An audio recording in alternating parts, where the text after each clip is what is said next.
Hello food lovers, welcome back to our channel. నేను మీ రాణి Erramsetti. Friends, ఈరోజు recipe వచ్చేసి breakfast recipe అండి. Instant breakfast recipe. చిన్న పునుకులు 1 కప్పు అటుకులతో 10 నిమిషాల్లో ఈ చిన్న పునుకులు అనేవి చేసి సర్వ్ చేసుకోవచ్చండి. రుబ్బుకున్న పిండి లేనప్పుడు డైలీ ఇడ్లీ దోశలే కాకుండా ఒకసారి నేను చూపించిన విధంగా చిన్న పునుకులు అనేవి చేసి చూడండి. హోటల్ స్టైల్ కన్నా కూడా ఇంట్లో చేసినవే చాలా బాగున్నాయని అనిపిస్తుంది.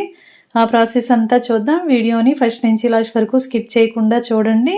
ఛానల్ని ఫస్ట్ టైం వాచ్ చేస్తున్న వారు సబ్స్క్రైబ్ చేసుకుని పక్కనే ఉన్న బెల్ బటన్ క్లిక్ చేయండి. ఇంకా ప్రాసెస్లోకి వెళ్ళిపోదాం. ముందుగా ఒక గిన్నెను తీసుకుని జల్లెడ పెట్టుకుని 1 కప్పు నిండా అటుకులు తీసుకుని వేసుకోండి. వీటిని శుభ్రంగా కడగాలండి. ఇసుక అనేది ఉంటుంది కదా, ఎక్కువగా వాటర్ అనేవి పోసి గిన్నె నిండా వాటర్ పోసి అటుకుల్ని వేళ్లతో బాగా కలుపుతూ కడిగినట్లయితే అటుకుల్లో ఉన్న ఇసుక అంతా కూడా వాటర్లోకి కిందకి వచ్చేస్తుందండి గిన్నెలోకి. ఇలా 2-3 సార్లు బాగా కడిగి అటుకుల్ని తీసుకుని రెసిపీ అనేది స్టార్ట్ చేద్దాం. ఈ వాటర్ అన్నీ కూడా తీసేసి మరొకసారి వాటర్ పోసి బాగా కడగండి. సన్నగా ఉన్న పలుచగా ఉన్న అటుకులైనా కూడా చేసుకోవచ్చు, మందంగా ఉన్న అటుకులైనా కూడా చేసుకోవచ్చండి. డైలీ ఇడ్లీ దోశలే కాకుండా అప్పుడప్పుడు ఇలా చిన్న చిన్న పునుకులు అనేవి చేసి చూడండి. టేస్ట్ అనేది చాలా చాలా బాగుంటాయి. ఇలా 2-3 సార్లు బాగా కడిగాం కదా, అటుకుల్లో ఉన్న వాటర్ అన్నీ కూడా తీసేసి ఈ అటుకుల్ని మిక్సింగ్ బౌల్లోకి వేసుకోండి. దీనిలోకి 1/2 కప్పు వరకు పెరుగు తీసుకుని వేసుకోండి. మనం ఏ కప్పుతో అటుకులు కొలిచి తీసుకున్నామో అదే కప్పుతో 1 కప్పు అటుకులకి 1/2 కప్పు పెరుగు తీసుకుని పెరుగంతా కూడా అటుకుల్లో బాగా కలపండి. వాటర్ అనేవి అసలు యాడ్ చేయొద్దండి, పెరుగుతోనే అటుకుల్ని బాగా కలపండి. ఇలా పెరుగులోకి అటుకులన్నీ కూడా సర్దుకుని గిన్నెకు మూత పెట్టి 10 నిమిషాలు పక్కన పెట్టండి. అటుకులు అనేవి చాలా ఫాస్ట్గానే నానిపోతాయండి. 10 నిమిషాల తర్వాత చూసినట్లయితే పెరుగంతా కూడా అటుకులు బాగా పీల్చుకుని బ్యాటర్ అనేది ఇలా గట్టిగా వచ్చింది కదండి. దీనిని మిక్సీ జార్లోకి వేసుకుని మెత్తని పిండిలాగా గ్రైండ్ చేయాలి. వాటర్ అనేవి కొంచెంగా యాడ్ చేసి మాత్రమే గ్రైండ్ చేయండి. పిండి అనేది మరీ జారుగా చేయకూడదండి. నేను చూపించిన విధంగా 2 టేబుల్ స్పూన్లు మాత్రమే వాటర్ని యాడ్ చేసి బాగా మెత్తని పేస్ట్ లాగా గ్రైండ్ చేయాలి. ఇలా గ్రైండ్ చేసుకున్న పిండి అంతా కూడా ఒక గిన్నెలోకి తీసుకోండి. అటుకులు అనేవి సాఫ్ట్గానే ఉంటాయి కదండి, చాలా ఈజీగానే గ్రైండ్ అయిపోతుంది. పిండి అంతా కూడా ఒక మిక్సింగ్ బౌల్లోకి తీసుకోండి.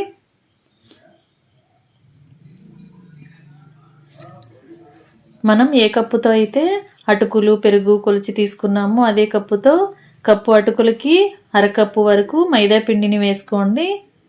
మైదా పిండి ప్లేస్లో గోధుమ పిండి అయినా వేసుకోవచ్చండి.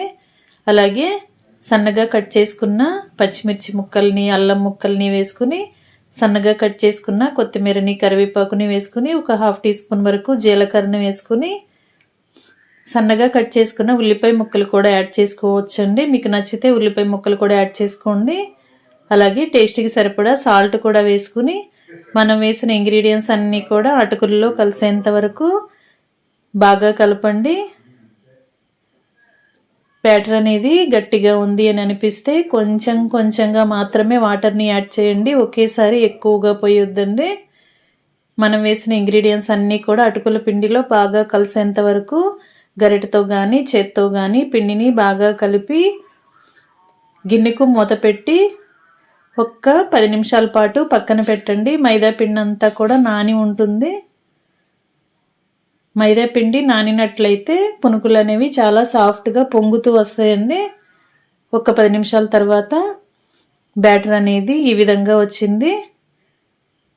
మనం ఎక్కువగా ఒకేసారి వాటర్ పోయకుండా అవసరానికి తగ్గట్టుగా మాత్రమే వాటర్ని యాడ్ చేస్తూ పిండిని కలుపుకోవాలి. లేదంటే పునుకులు అనేవి ఆయిల్ ఎక్కువగా పీల్చేసుకుంటాయండి. ఇప్పుడు చివరిగా కొంచెంగా వంట సోడా కూడా వేసుకుని వంట సోడా అంతా కూడా పిండిలో కలిసేంత వరకు బాగా కలిపి కుకింగ్ స్టార్ట్ చేద్దాం. ఈ వంట సోడా అంతా కూడా పిండిలో కలిసేంత వరకు ఇలా విస్కర్తో కానీ గరిటెతో కానీ లేదా చేతి వేళ్లతో కానీ బాగా బీట్ చేస్తూ కలిపినట్లయితే మైదా పిండి అంతా కూడా బాగా సాఫ్ట్గా వస్తుంది. పునుగులు అనేవి చాలా పొంగుతూ వస్తాయండి. మనం కొంచెం పిండి తీసుకుని చిన్న చిన్న పునుగులు వేసినా కూడా అవి పొంగుతూ చాలా గుల్లగా ఫ్రై అవుతాయి. ఇంకా పిండి కలుపుకోవటం కంప్లీట్ అయిన తర్వాత స్టవ్ ఆన్ చేసుకుని కళాయి పెట్టుకుని డీప్ ఫ్రైకి సరిపడా ఆయిల్ పోసి కొంచెం కొంచెంగా పిండిని తీసుకుంటూ ఇలా చిన్న పునుకుల్లాగా వేసుకోండి. మనం రోడ్ సైడ్ పునుకులు తింటూ ఉంటాం. ఒక్కసారి ఇంట్లో చేసిన పునుకులని ఈ ప్రాసెస్తో చేసి పిల్లలకి సర్వ్ చేయండి. పిల్లలే కదండి, పెద్దవారికి కూడా సర్వ్ చేసుకోవచ్చు. టీ టైంలో కూడా వీటిని స్నాక్గా చేసుకోవచ్చండి.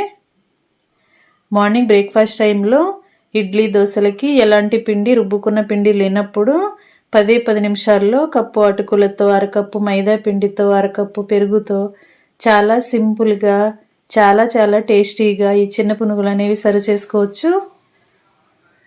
కొబ్బరి చట్నీ కానీ, టొమాటో చట్నీ కానీ, పల్లీ చట్నీ కానీ, కరివేపాకు కారం పొడి కానీ ఎలా అయినా కూడా మనం సర్వ్ చేసుకోవచ్చండి. ఇలా బాగా క్రిస్పీగా ఫ్రై అయిన తర్వాత ఆయిల్ నుండి తీసేసి ప్లేట్లోకి పెట్టేసుకోండి. ఇదే విధంగా మిగిలిన పిండిని కూడా సెకండ్ బ్యాచ్లో కళాయికి పట్టినన్ని వేసుకుని, ఆయిల్కి పట్టినన్ని వేసుకుని మొత్తం అన్ని డీప్ ఫ్రై చేయటం కంప్లీట్ అయిన తర్వాత సర్వింగ్ ప్లేట్లోకి తీసుకుని ఉల్లిపాయ ముక్కలతో కానీ చట్నీతో కానీ సర్వ్ చేసుకోవటమేనండి. చాలా సింపుల్ రెసిపీ, అంతేకాకుండా చాలా టేస్టీ రెసిపీ అండి. మనం బియ్యపిండి పునుకులు చేస్తూ ఉంటాం. ఒక్కసారి నేను చూపించిన విధంగా అటుకులతో మైదా పిండితో పునుకులు అనేవి చేసి చూడండి. మైదా పిండి ప్లేస్లో గోధుమ పిండి అయినా కూడా చేసుకుని కలుపుకొని వేసుకోవచ్చండి. ప్రాసెస్ నచ్చినట్లయితే వీడియోకి లైక్ చేసి ఛానల్ని సబ్స్క్రైబ్ చేసుకుని పక్కనే ఉన్న బెల్ బటన్ క్లిక్ చేయండి. మీ ఫ్రెండ్స్కి, ఫ్యామిలీ మెంబర్స్కి, రిలేటివ్స్కి ఈ రెసిపీ అనేది షేర్ చేయండి. లోపల గుల్లగా పైకి సాఫ్ట్గా చాలా టేస్టీ అయిన అటుకుల పునుకులు రెడీ అయిపోయాయి కదా. మరొక రెసిపీతో మళ్ళీ కలుద్దాం. Thanks for watching.